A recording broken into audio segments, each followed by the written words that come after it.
Okay, so we're looking at the Noahic Covenant tonight, which calls itself an everlasting covenant.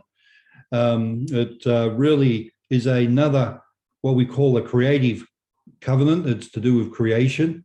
And in some ways, it's like a restart, if you want to put it in those terms, of the Edenic covenant. We know the Edenic covenant came into problems once the fall happens, and we find that the curse that came upon the earth and so on, and upon different things, is transferred and carried through into the Noahic. But we find that God then starts to reverse some things. So we're going to look at that together. Now, to have a look at this, we come into this concept, and we're going to have a look at the pre-flood world that was there. It's amazing how this time is referred to in the New Testament, as it was in the days of Noah, so shall it be in the days of the coming of the Son of Man, and so on. So it uses the lifestyle and what was happening at that time, at the beginning of before the Noahic flood, that there was a lifestyle and a different type of thing happening. The Bible in some places calls it the world that was. The world that then was. And it's after the flood is completely different to before the flood. And you know that through many different things. There is a fact that through the Edenic covenant, we have the expulsion of mankind from the Garden of Eden. And then through the fact of the Adamic covenant being broken, we have death reigns. In fact, Romans tells us that death reigned from Adam to Moses. That death, even though there was no law as such as like the Mosaic law, death was reigning through the sinfulness of man. And from Adam's time right through to Moses' time. Now, there seemed to be that the law of conscience was in effect up until this time. Yet death continued to reign. Now, we see that there's a few themes that begin in this Noahic covenant. Just before the judgment that came, we find that in the earlier chapters of Genesis, we have these two lines that form. There's the line of Cain and there's the line of Abel, which is then replaced by Seth. And we have the seed of Cain and the seeds of Abel, or the seed of Seth, that begins to run down through, and you have a righteous line and an unrighteous line, a line that follows a godly worship and honoring God as God, and a line that is just totally chaotic, doing what it wants to do. And by the time we get to the 6th chapter of Genesis, is quite a few hundred years later, that we have this incredible verse that probably we need to read because it really is quite significant. In chapter 6, it says, verse 1, it says, "Now it came to pass when men began to multiply on the face of the earth and daughters were born to them, that the sons of God saw the daughters of men that were beautiful, and they took wives for themselves of all whom they chose. And the Lord said, My spirit shall not strive with man forever, for he is indeed flesh, yet his days shall be 120 years. There were giants in the earth in those days, and also afterward, when the sons of God came into the daughters of men, and they bore children to them, those who were mighty men, who were of old, men of renown. And the Lord saw that the wickedness of man was great in the earth, and that every intent and thoughts of his heart was evil continually. And the Lord was sorry that he made man upon the face of the earth, and that grieved his heart. And he said, I will destroy man from the face, the whom I've created from the face of the earth, both man and beast, creeping thing, and birds of the air. And I am sorry that I have made them. But Noah found grace in the eyes of the Lord." I wrote a little note in my notes here that before ever there is a covenant, it appears that God distributes grace to at least one person or a group of people. there is a sense in which grace and covenant go hand in hand. Here we have God's going to cut a covenant with Noah after he's judged the earth, but it says that, but Noah found grace in the eyes of the Lord. So here's this Noah now, from the line of Seth, that has now found favor in the eyes of the Lord, and God is about to judge the nation. Now, that chapter 6 of there brings out some very interesting, powerful realms to do with going back even into the Edenic covenant, to do with heavenly beings and earthly beings, and that God originally wanted them to be in fellowship and working together in the garden, but we find that because of the fall, all that. But then these sons of God, and the Hebrew is the sons of Elohim.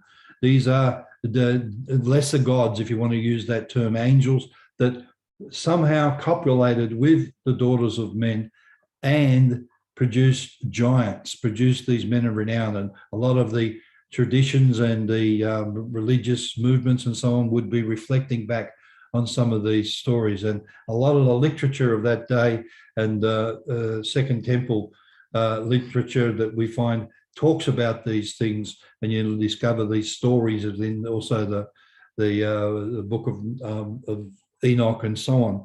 But there definitely was this another race of being that was polluting the seed of the man, of man, the seed of the woman, the seed of humanity. And the Bible talks about that there was constant violence, there was wickedness, evil imaginations, desires, and violence filled the earth. And God judged, but he saved one man and his family, as you know. And but Noah found grace in the eyes of the Lord. And you'll find that through the story of the covenant of Noah, that there is what we call theologically messaging. In other words, there's many images within this story that send a message forward to us, that we look back and we see, this was all part of God's plan. One of that is the fact that he refers to this water, this baptism, the flood that Noah and his family come through like we came through in water baptism, that Noah and his family come leaving a generation behind and coming through as a new generation, being regenerated into a new creation, a new heavens and a new earth, if you want to use that terminology, messaging that one day we too will go through the waters of baptism and come out into that realm of a new creation and raised in newness of life. It's the messaging foreshadowing God's Edenic eternal purpose that is coming through in these, like redemption, the new heavens, new earth, is all what we call messaging through telling us, hey, keep an eye open because this is going to keep repeating all the way through into that. We find that even the ark with the door being in the middle and all those things that are involved there in that way. Now, Noah found grace in the sight of the Lord. He was a preacher of righteousness, the Bible tells us. While he was building the ark, we find that there was this sense of which God was warning the people and making provision for them to come in. But as you know, they didn't. And by the grace of God, this ark was built and floated and became a little piece of heaven floating in the midst of chaos. Someone said once that Noah was the greatest businessman ever because he floated his company whilst the rest of the world was in liquidation. That's a good joke for accountants. But the thing is that he had a supernatural grace upon him. He built the boat, and within then there is this grace that's within the boat. And I heard the other day, and I think it's probably pretty true, that there was something supernatural about this. It was like we would use the term portal. It was like as they went into that ark, that there was this sense of God, and there was this sense of there's enough room for everybody, as many people that needed to be, as many animals, as many beings that needed to be their creatures, that God had made room for them. And it possibly was a supernatural, a little bit like Doctor Who's TARDIS, the letterbox thing, but God would have made provision for them because of the grace of God. And so we have this supernatural element involved there. This is all pre-Noahic covenant. This is all that's going on. The judgment comes, takes away everything that has breath. There is this, the whole world's covered, and we find that this flood lasted for a year or so. Now, after the flood, we find God now cuts a covenant with Noah. And in actual fact, as you read the stories here of God cutting the covenant with Noah, there's a fair bit of time takes place, because some of the fulfillment of this covenant and the promises and the curses don't happen until years later, that they're explained and fulfilled. It wasn't just a one incident where God just came up and said, here's the covenant, here you go, bye. It was more like a process of God building this thing into place. And I say that because we find that a bit later on, we'll talk about the three sons, and that God had spoken to them within there, and that releases a realm of blessing and cursing into the earth. And that was after Noah had got drunk, because he had planted the vineyard. And my understanding is it takes nearly 7 years before you can get the grapes to produce so that you can create wine. So there's this long history of time involved in some of this. So it wasn't necessarily straight away. But we need to read, because I think this reading will virtually tell you everything you need to know, and I'll just fill in the blanks. Chapter 8, verse 15, and we're going to read through to chapter 9. And it says there, then God spoke to Noah, saying, go out of the ark. Now, this is after the flood. This is after the ark had now come to rest in Mount Ararat. It says, go out of the ark, you and your wife and your sons wives with you. Bring out with you every living thing of all flesh that is in with you, birds and cattle, and every creeping thing that creeps on the earth, so that you may abound on the earth and be fruitful and multiply on the earth. So Noah went out, and his sons and his wife and his sons' wives with him. Every animal, every creeping thing, every bird, and everything that creeps on the earth according to their families went out of the ark. Then Noah built an altar. Just out of curiosity, that's the first time the word altar is used in Scripture. That's the first mention of altar, of man building an altar. Then Noah built an altar to the Lord, and took of every clean animal and every clean bird, and offered burnt offerings on the altar. Remember, he took 2 of every kind, but of the clean animals, he took 7. And the Lord smelled a smoothing aroma, or a sweet aroma. And the Lord said in his heart, I will never again curse the ground for man's sake. Although the imagination of man's heart is evil from his youth, nor will I again destroy every living thing as I have done. While the earth remains, seed time and harvest, cold and heat, winter and summer, and the day and night shall not cease. Chapter 9. So God blessed Noah and his sons, and said to him, be fruitful and multiply and fill the earth. And the fear of you and the dread of you shall be on every beast of the earth, on every bird of the air, on all that move on the earth, and all the fish in the sea. They are given into your hand. Every moving thing that lives shall be food to you. I have given you all things, even as the green herbs. But you shall not eat the flesh with its life, that is, its blood. For surely for your life blood I will demand a reckoning. For the hand of every beast I will require it, and from the hand of a man. From the hand of every man's brother I will require the life of a man. Whoever sheds blood, by man's blood shall be shed. For in the image of God he made man. And as for you, be fruitful and multiply, bring forth abundantly in the earth and multiply it.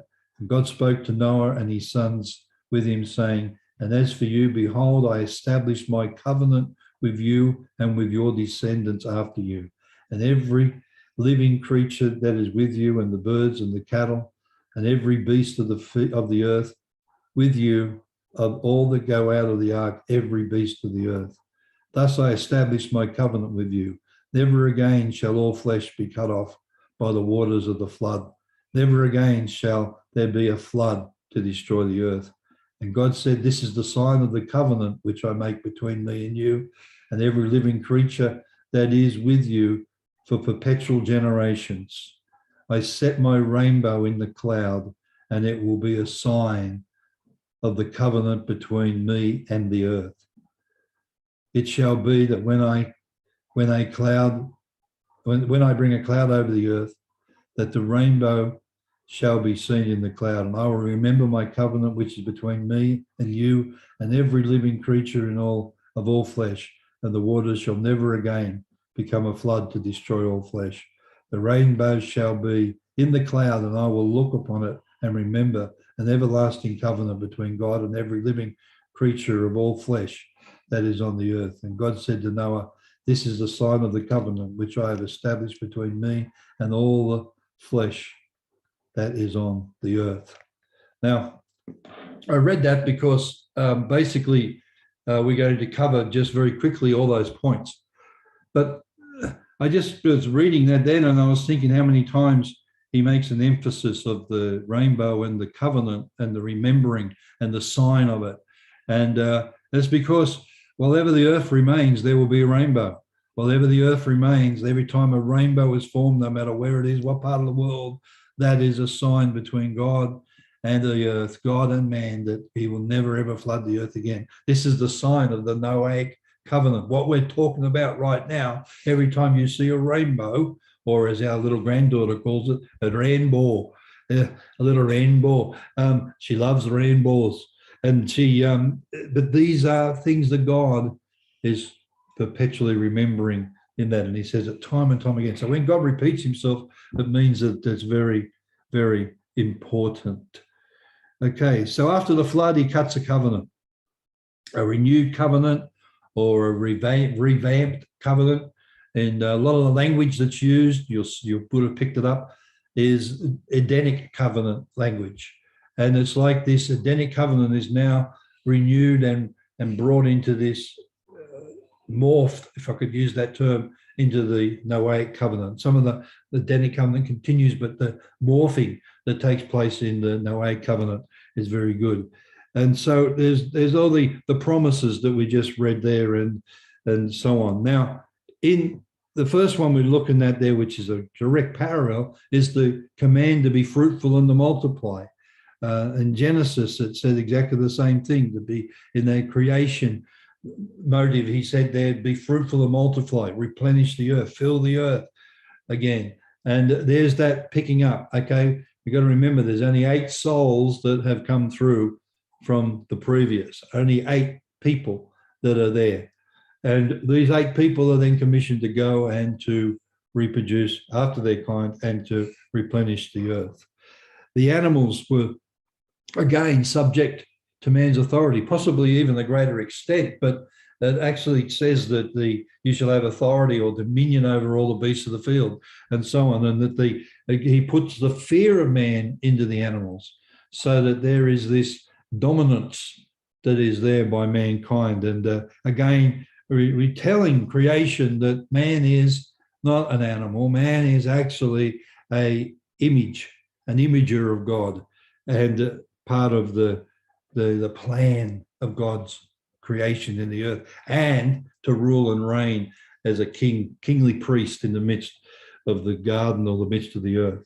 It brings in this new realm which now becomes legal. Now, there is no evidence that says that men did not eat meat beforehand. It doesn't say that they never ate meat beforehand, but maybe they did, maybe they didn't, but they were not commissioned to. But here, after the flood, and we've got to remember that the world before and the world after was 2 different worlds in many ways. People who are much more scholarly than me seem to think that the pre-Noahic flood was that there was a water canopy over the earth that kept everything at a reasonable temperature and all these different things. It was like a greenhouse effect But after that, when the cloud, the water fell, the floods came up, and there was a complete flooding of the earth, that the water canopy had gone, and so there was a different environment in which man had to live. And so there's the commissioning to allow them to eat meat in there, and not as plentiful as the herbs of the field. I think he must have been a friend of Homer Simpson, because Homer Simpson in that stupid cartoon reckons that you don't make friends with vegetables, you only make friends with meat. So maybe Noah was going to have to go and make some friends. I don't know, but they were not allowed to eat the blood that was in the meat. They were not to eat the flesh with the blood in it. They were not. There was this messaging again of the importance of blood. Now the ancestors obviously had understood blood sacrifice, because from Abel making the sacrifice of the lamb, that they understood the need of innocent blood. But here he puts it into the charge, and the blessings of them was that they were not to eat the blood. And I believe it was messaging that the God who was going to bring a sacrificial use of innocent blood, and that they were not to eat of it, not to even partake. Some even say that the ancient traditions was that you could find salvation by drinking the lifeblood of an animal. And so God's curbing that straight away. And that brings it into a very, we'll bring it out in just a few minutes, but the human being was of high importance as far as God was concerned. And we'll see that in a minute about the reason that we don't eat blood, and the reality of a judgment against murder. He also promised that he wasn't going to increase the curse on the earth. He was not going to curse the earth anymore. It was, but even after man's wickedness and the heart of man being desperately wicked and evil, he still says, I'm not going to curse the earth anymore. I'm not going to flood the earth anymore, but I'm not going to curse the ground anymore. It's just the same curse that was there from the Adamic and the fall of Adam is the same curse that will continue down through. There's no increase or decrease of it. We have this area of the different places. Now we have the seasons are now set in motion like never before. Now remember, if the world that then was had a different environment, then the world that now is, it's now governed by seasons of winter and summer and different things like that. And we find that we have this promise that the major issue of climate, listen to me, the major issue of climate, God has taken control of. He has said that he has taken control of this thing. And that although we are responsible for our environment and we should not pollute and take care of where we live and everything like that, the ultimate big picture is, he says, that while ever the earth remains, there will be seed time and harvest. There will be heat and cold and summer and winter, and days and nights will continue. God has promised that that is his responsibility, and that he will govern that in the way that is there. So we find that God even uses it when we get into the Palestinian covenant in a few weeks, that God uses this climate and summer and winter and water, rain and sunshine and so on, is directly connected to the people of the land in areas of obedience. If they were obedient, then they would have good seasons, good crops, good food. But if they were disobedient, that God would judge them and bring famines and droughts into the land of Israel. And we find that that is all part of the Palestinian covenant that we'll look at in a few weeks. But blessing and judgment, God then is involved in the seasons in the cases of the land covenant that is talked as the Palestinian covenant. But basically in this covenant, he's saying climate will continue, the world will continue. So I can remember a lady in our church many years ago was in an absolute tizzy. She was absolutely panicking, crying, and that full of fear, because she thought the world was going to end in just a few years because of all the negative press and everything that came through. And I took her to that verse and showed her that God had promised that he, while ever the earth remains, that he will be in charge of the overall climate. So that appeased her and comforted her at that time. Okay, and he's promised that he will never ever flood the earth again. He'll never destroy every living thing via a flood. There is a cursing that comes through also in this. Often in covenants there's blessing, but there's also cursing. And as man's representative, but it comes down through that that God did not curse Adam and Eve or the human race, but God did curse certain individuals because of their actions. He puts a curse upon Cain as a murderer. And God deals with Cain personally.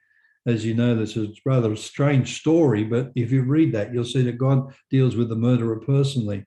But we find that Cain is a murderer. He rejects the blood sacrifice and he is cursed, and his whole line becomes cursed as it goes down through. But then we have sometime later, we have God cursing others through the different lines. We find that Esau was cursed. We find others were cursed as they began to break away from the what I call believing loyalty and chose to go different ways. Now, sometime later, I said this before, we now have this story where Noah ends up getting drunk, falling asleep, naked, and his son Ham comes in and exposes his nakedness to his other brothers. And who else? I don't know who else he exposed it to, but the reality was that it was such a severe act that some commentators have said that he did more than just expose the nakedness. There were some violations that took place. We don't know for sure, but it's quite possible. But within that, we find that these three sons now become blessed or cursed.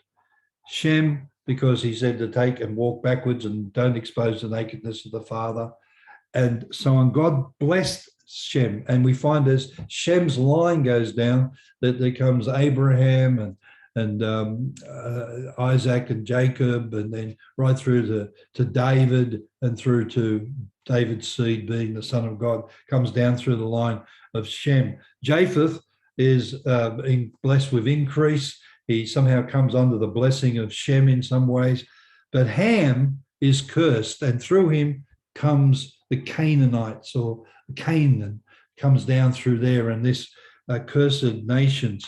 And if you study these three guys, which we don't have time tonight, you study these three sons, we find that in careful study reveals that if you trace it, that all the family of nations come from these guys, some that are blessed, some that are cursed, some that are just increasing in strength and power. So the Seth line, Shem line, shall they say, of succession brings us into the new covenant, or the Abrahamic covenant, then the new covenant, Davidic covenant, new covenant. Thus, we find the blessing. And you'll find that this is something that the Noahic covenant sort of builds upon, these lines of blessing, the seeds, as I said there, the family of nations and coming through. As I said, there is so much in this, it's just unbelievable. The terms of the covenant is quite interesting. The terms of the covenant comes again down to this issue of faith and obedience. Because it was faith and obedience that was broken from the beginning, we find that this is a recurring theme all the way through, faith and obedience, time and time again. I like to put it this way, it's believing loyalty. That God is looking for a people that will believe and be loyal. I like to put it this way, that God's not looking for perfection. He's not looking for us to be absolutely squeaky clean, perfect, without fault. That would be a wonderful goal, and we all move towards that, but it's not based on that. It's based on our believing loyalty as Him as the sovereign God. the Lord of our life, and that we worship no others, and that in itself brings about this lifestyle change. But it's not based on our lifestyle change. It's not based on our perfection. It's based on that. He says they're not to eat blood, and I talked about that a little bit before because it's linked to the sacrificial system that would be introduced. In Moses' covenant, he talks about life is in the blood, that they were not to eat of it, and that the incredible preciousness of innocent blood, even animals' innocent blood, ultimately presenting and pointing towards the innocent blood of our Lord Jesus Christ. It's precious. And so it was not to be eaten. It wasn't to be taken lightly. In fact, it was to be treasured. Murder was forbidden. And that in itself brings in such a big subject, especially in today's society. But the value of human life, from the youngest to the oldest, from the strongest to the weakest, the value of human life, as far as God's concerned, was absolutely important. It was of a high priority, and that murder was absolutely forbidden. It was to be, human life was to be protected and valued. And murder is a very big issue in the Noahic Covenant. The terms was that you would have this believing loyalty, that you would abstain from blood, that you wouldn't murder, that there would be no murder. And then if there was, he talks about this capital punishment. Now, when God judged Cain, he dealt with Cain personally, which I mentioned a few minutes ago, and that he put a mark on Cain and so on like that. But we find now in this situation, God has come to bring about a punishment in place for murder, that a man's life should be taken if they take a man's life, that by man, the man's life should be taken. And he puts this now onto the responsibility of man. And Martin Luther, believe it or not, he called this the institution of temporal government.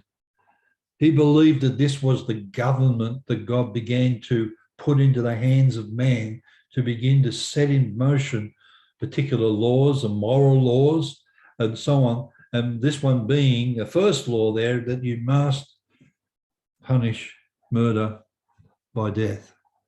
And the death penalty was introduced.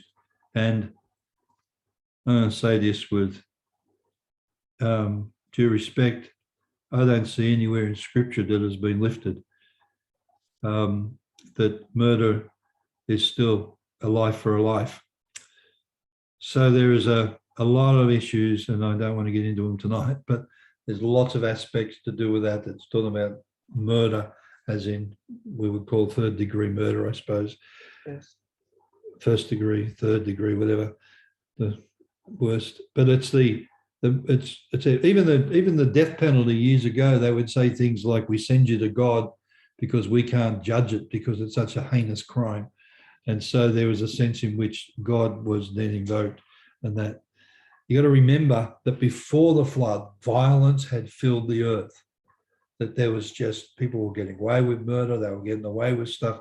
Now we have this new government, new covenant, new people that are starting to grow and to go, and God starts to bring into place government. And if you read Romans 13, you see there, even Paul says that the government is given, the authorities are given a sword.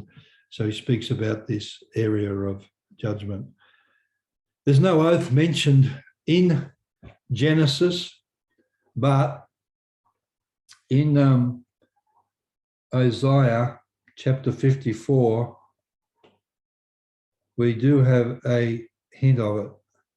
In verse 9 and 10, he says, "For this is like the waters of Noah to me, for as I sworn," which is an oath, "as I have sworn that the waters of Noah would no longer cover the earth, so have I sworn that I would not be angry with you nor rebuke you, for the mountains shall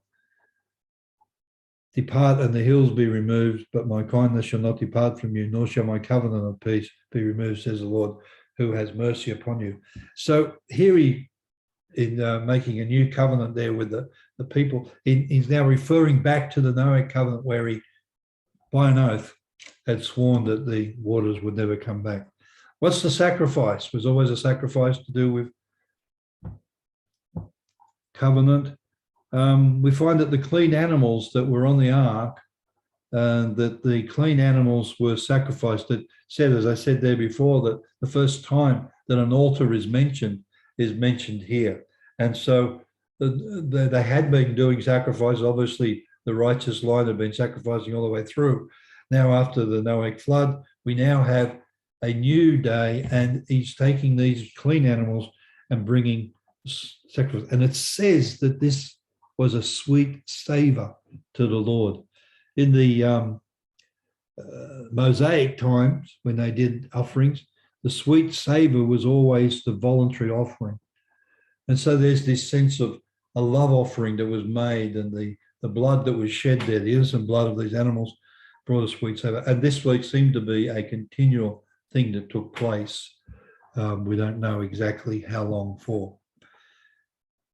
The mediator. Who's the mediator of this? Well, we find that there is this incredible pattern that's emerging in these early patriarchs, from Adam through to, as we go through, we'll find in Abraham as well, but Adam, Noah, Job, and so on. There is this incredible kingly priest or priest king of the family that has been set up, that the father, or the patriarch of the father, seems to be acting as a priest and as a king. Again, this is a messaging down through to Jesus being a priestly king, messaging down to the church being made of a kingdom of priests or priestly kings that are doing this. And so the household priesthood was the order of the day. And so Noah here making this mediation for there. The altar is, as I said, there was mentioned first time in this situation. Where's the consecrated space? So most of these places, there was like in Eden, there was the garden. We then have Adam and Eve in the garden as well. But we now have this sacred space that has been created, and it's the new world. As Peter talks about it being the world that then was beforehand, now this new world, and it's messaging again, new heavens, new earth, new creation, new covenant that's coming there. The seal is the rainbow, as Holly would say, between heaven and earth. This is situated between heaven and earth, meaning that the whole message of covenant is to bring God and man together, to bring heaven and earth together, to bring the spiritual and the physical together in such a way. And it says that God will remember it, and that man should remember that God has made this covenant while ever the earth remains. And the book of Revelation uses this term of rainbows all the way through it, various different images that are there. And so here we have the Noahic covenant is Eden being re-promised again to being returned, and that the principle of seeds and of righteous and unrighteous lines being developed down through. And as I said before, we have the fall, and then we have these redemptive covenants that are building our way back to the original intention of the everlasting covenant, or that new covenant that God has for us. So there's a few thoughts on the Noahic covenant. Millions of different tangents you could go on, touching the issues of life, touching the issues of climate change, you name it, it's all in there. And it's just a great story, great thing. And we are living in it today.